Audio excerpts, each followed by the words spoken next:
Sadist മനസ്സുള്ള, criminal മനസ്സുള്ള വ്യക്തിയാണ് മുഖ്യമന്ത്രി.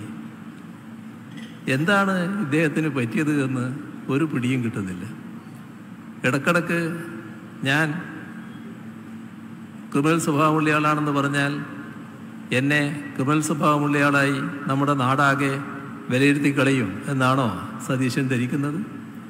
നമ്മുടെ ഓരോ പ്രവൃത്തിയുടെയും ഭാഗമാണ് നമ്മളെക്കുറിച്ചുള്ള വിലയിരുത്തൽ. അതാദ്യം മനസ്സിലാക്കണം. ഇവിടെ ദീർഘകാലത്തെ പ്രവർത്തന അനുഭവം ഉള്ളവരാണ് നമ്മുടെ നാട്ടിലെ ജനങ്ങൾ.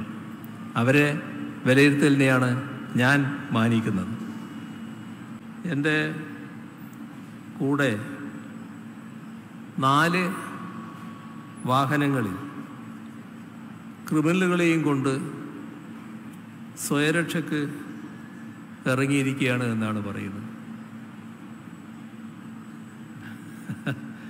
സതീശനോട് അല്ല, നമ്മുടെ ബഹുമാനപ്പെട്ട പ്രതിപക്ഷ നേതാവിനോട് എനിക്ക് പറയാനുള്ളത്, കുറച്ച് കാലമായല്ലോ ഈ പൊതുപ്രവർത്തനം ആരംഭിച്ചിട്ട്. ആ പൊതുപ്രവർത്തനം ആരംഭിച്ചതിന് ശേഷം എല്ലാ സ്ഥലത്തും അതിൻ്റെ ഭാഗമായി എനിക്ക് പോകേണ്ട സ്ഥലങ്ങളിലൊക്കെ പോകേണ്ടി വന്ന ഒരാളാണ് ഞാൻ. അത് പല ദുരുദ്ദേശത്തോടെ തടയാൻ നോക്കിയവരൊക്കെ ഉണ്ടായിരുന്നു. പക്ഷേ അവരെ ദുരുദ്ദേശം നടന്നിട്ടില്ല എന്നുള്ളതാണ് വസ്തുത. അത് പോലീസ് സംരക്ഷണത്തിൽ പോയതല്ല. നിലയിൽ അന്ന് ഒരു കമ്മ്യൂണിസ്റ്റുകാരെന്ന നിലക്ക് പോയതാണ്. അതിനൊന്നും വലിയ തോതിൽ മറ്റ് സംരക്ഷണത്തിൻ്റെ വല്ലാത്ത ആവശ്യമില്ല എന്നത് അദ്ദേഹം മനസ്സിലാക്കിയാൽ നല്ലത്.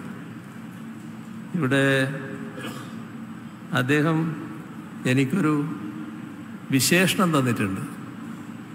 അത് തെറ്റില്ല. കാരണം ഭീരുവായ മുഖ്യമന്ത്രി 4 വാഹനങ്ങളിൽ ക്രിമിനലുകളെയും കൊണ്ട് സഞ്ചരിക്കുക. ഞാൻ സതീശൻ്റെ അത്ര ധീരതയുള്ള ആളാണെന്നൊന്നും ഒരിക്കലും അവകാശപ്പെട്ടിട്ടില്ല. ഓരോ മനുഷ്യനും ആ മനുഷ്യൻ്റേതായ സ്വപ്രത്യയസ്ഥൈര്യവും ധീരതയൊക്കെയാണല്ലോ ഉണ്ടാകുക. അത് സമൂഹം വിലയിരുത്തേണ്ട കാര്യമാണ്. സതീശൻ പറഞ്ഞതുകൊണ്ട് ഞാൻ ഭീരുവാകുകയോ ഭീരുവല്ലാതാകുകയോ ചെയ്യില്ല. പിന്നെ അദ്ദേഹം എന്താണ് ഈ തരത്തിൽ ഒരു വല്ലാത്ത മാനസികാവസ്ഥയോടെ പ്രതികരിച്ചു കൊണ്ടിരിക്കുന്നത് എന്ന് നമുക്ക് മനസ്സിലാക്കാൻ കഴിയാത്ത കാര്യമാണ്.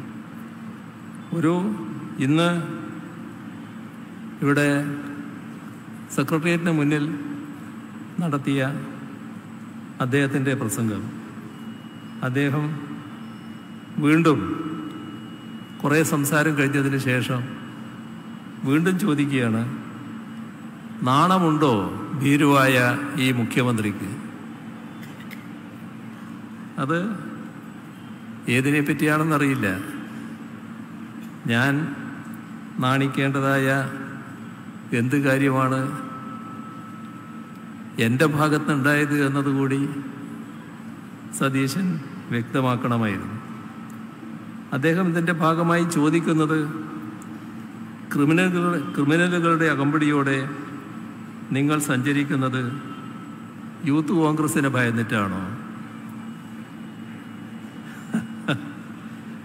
ഞാനതിനൊന്നും ഇപ്പോൾ ഒരു മറുപടി പറയാവുന്ന അവസ്ഥയിലല്ല. അതുകൊണ്ട് ആ കാര്യത്തിലേക്കൊന്നും ഞാൻ അങ്ങനെ പോകുന്നില്ല. പക്ഷേ സതീശൻ്റെ പ്രസിഡന്റിനോട് ചോദിച്ചാൽ അറിയാം. അവരുടെ ഒരു പ്രതാപകാലം ഉണ്ടായിരുന്നു. ആ പ്രതാപകാലത്ത് പോലീസിനെ കൂടെ നിർത്തി ഗൂണ്ടകൾ വഴിനീളെ ആക്രമണം അഴിച്ചു വിട്ടിരുന്ന കാലം. പോലീസ് കൂടെ പോകും, ഗൂണ്ടകളുടെ കൂടെ പോകും. ആ ഗൂണ്ടകൾ ഒരു വീട് ആക്രമിക്കാൻ പോകുന്നു. അപ്പോൾ പോലീസ് കൂടെ ഉണ്ടാവും. ഈ ഗൂണ്ടകളെ തിരിച്ചൊന്നും ചെയ്യാതിരിക്കാനാണ് പോലീസ് കൂടെ പോകുന്നത്.